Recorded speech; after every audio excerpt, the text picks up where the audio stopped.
Here is what nobody tells you. Everything you have been doing to fix clay soil is almost certainly making it worse. The sand advice, the repeated tilling, the bags of amendments you keep adding without understanding the biology underneath. These are not just ineffective, they are actively damaging the one thing clay soil already does better than almost any other growing medium on Earth. And every season you spend fighting your soil is a season of harvest. You are giving up for no reason. Clay soil is not the problem.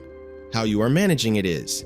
And once you understand what clay actually is at a scientific level, what it holds, how it behaves, and why it responds the way it does, you will never look at it the same way again. I am going to show you the science behind clay, expose the 2 pieces of advice that are quietly wrecking gardens everywhere, and give you 4 legitimate strategies that actually work.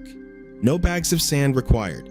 You will learn what clay particles really are and why they hold more nutrients than almost any other soil type, why adding sand is the single worst thing you can do, and the chemistry behind it, and 4 science-backed methods that transform clay from a frustration into one of the most productive growing mediums you can have. Soil texture comes down to particle size. Sand particles are the largest. You can see them with the naked eye. Silt sits in the middle. Clay particles are at the other end of the scale entirely. Less than 0.002 millimeters across. You would need an electron microscope to see a single one clearly. That extreme fineness is the key to everything. Because clay particles are so small, they have a massive surface area relative to their volume. 1 gram of clay can carry a surface area of several hundred square meters, and those surfaces hold a negative electrical charge. That charge attracts and holds positively charged mineral ions, calcium, magnesium, potassium, iron, the nutrients your plants are hungry for. Soil scientists measure this as cation exchange capacity, or CEC.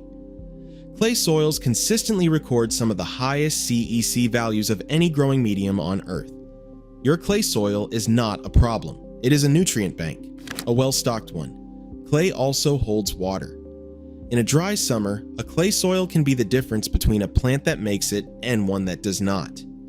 Sandy soils lose both water and fertilizer through leaching. Clay holds on to both. High nutrient retention, strong water-holding capacity, structural stability, excellent microbial habitat. Clay is not a burden, it is an asset that has been badly mismanaged. Now let's talk about what you've probably already tried, and why it's making things worse.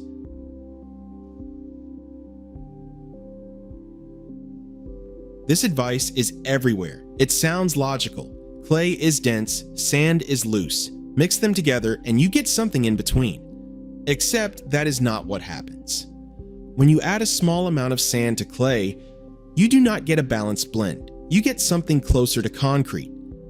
This is not an exaggeration. It is literally the same chemistry used to make bricks. A low sand to clay ratio creates a locked matrix where sand particles sit embedded in clay, with almost no airspace between them. Drainage gets worse, not better. Workability drops. You have spent money and effort to create a harder problem than you started with. To actually shift the texture of clay soil with sand, you would need to add enormous quantities, something close to a 50-50 blend by volume. Wheelbarrow after wheelbarrow. And even then, you would still need to address the biology underneath to make the soil productive. Do not add sand to clay. Put the bag down. Tilling gives immediate satisfaction. You break up the clods, the soil looks loose and workable, and it feels like progress. But here is what is actually happening below the surface. Tilling destroys the fungal networks that hold soil aggregates together. The mycorrhizal hyphae, the fine threads that connect soil particles into stable clusters, are severed. Repeated tilling in clay also creates a hard pan, a dense, compacted layer that forms just below the tilling depth, exactly where your tool stops reaching. Water hits that layer and pools. You have built a bathtub underground. Every time you till clay, you trade a short-term cosmetic improvement for a long-term structural problem. The soil looks better for a few weeks. The damage takes years to undo. Here is what actually works, and the science behind why. The single most effective thing you can do for clay soil is add organic matter consistently. Compost, aged manure, leaf mold, worm castings. The mechanism behind it is worth understanding. Organic matter feeds the microbial community in your soil.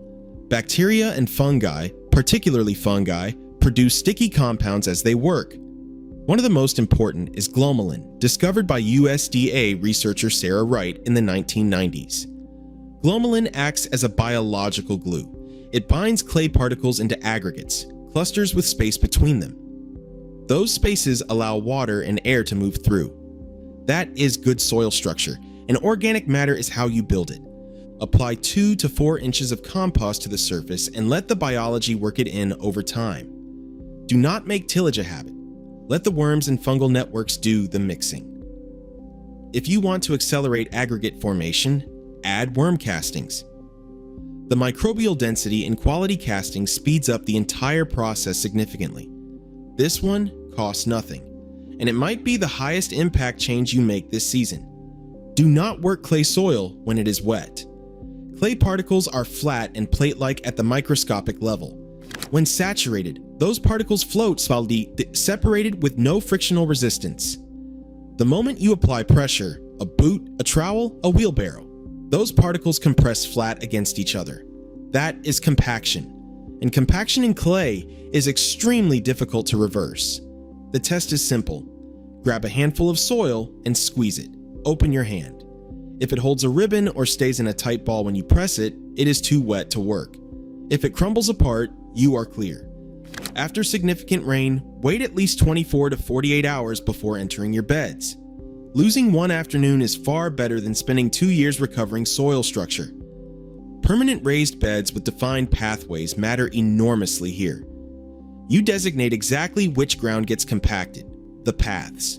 The beds never get walked on at all. Instead of mechanically breaking up compacted clay, grow plants that do it for you. Daikon radish and sunflowers are 2 of the best. Their taproots are strong enough to physically penetrate compacted clay layers, pushing down through ground that hand tools struggle to reach. When those plants die back, the roots decompose and leave behind open channels.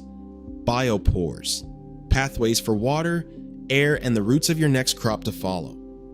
Biological tillage, no tools required. Clay forms a surface crust when it dries after rain. That crust is nearly impenetrable. Water runs off instead of soaking in. Keep the surface covered at all times. 2 to 3 inches of wood chip mulch, straw, or shredded leaves protects the surface from raindrop impact, maintains moisture so the soil biology stays active, moderates temperature, and feeds organic matter into the top layer as it breaks down. Exactly how forest soils build themselves. Pull it back slightly from plant stems, otherwise, be generous. Clay soil improvement is not a one-season fix. Starting from compacted, low organic matter clay, you are looking at 2 to 4 years of consistent practice before the results are dramatic. But you will see real progress every single season. Year 1, better drainage after rain.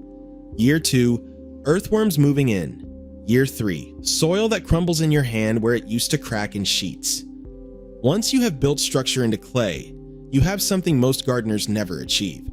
Ground with high nutrient retention, strong drought resilience, and a living biology that keeps improving on its own.